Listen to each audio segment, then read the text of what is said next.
Quienes estén a favor del proyecto de resolución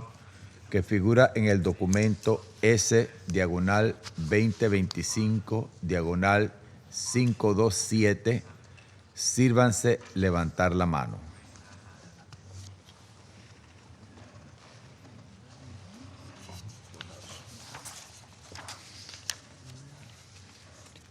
El proyecto de resolución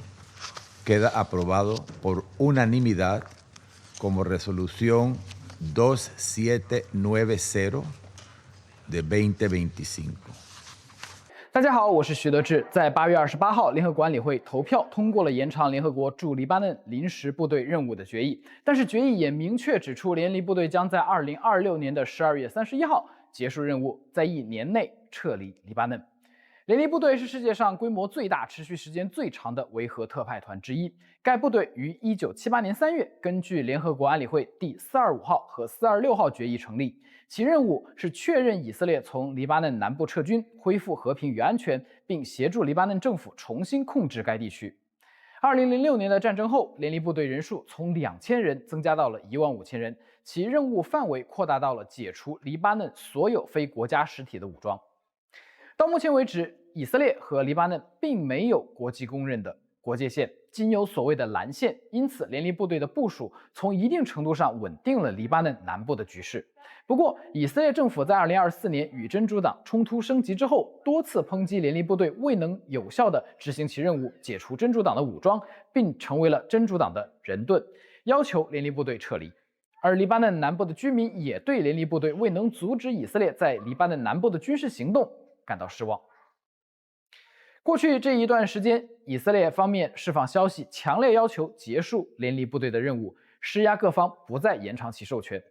而据联合国方面此前则认为联黎部队的存在是非常有必要的。We update you once or twice a week on everything that they're doing in cooperating and working with the Lebanese armed forces and reporting the weapons caches, the tunnels, at a pace that I think we haven't seen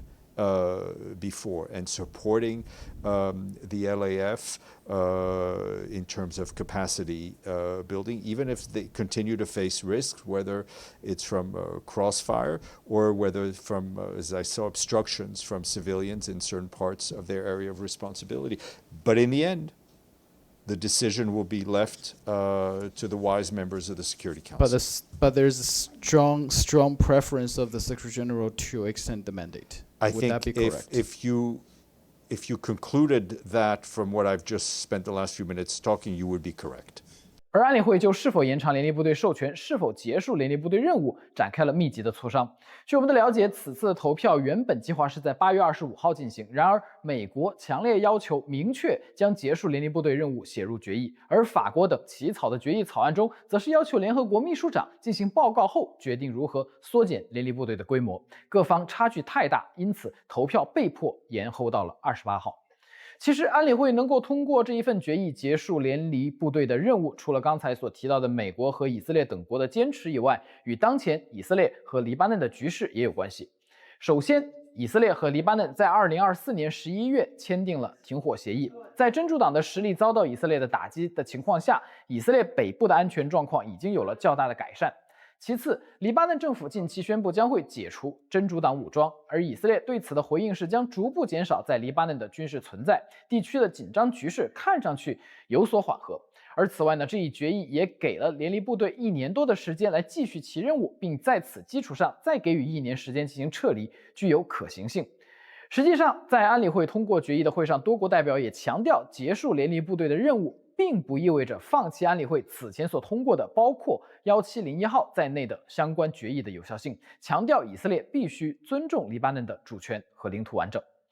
2026年12月31号，联黎部队任务结束之后，黎以边境局势会如何发展，在未来这16个月将会有更加清晰的图景。以上是央视记者徐德志来自联合国总部的观察。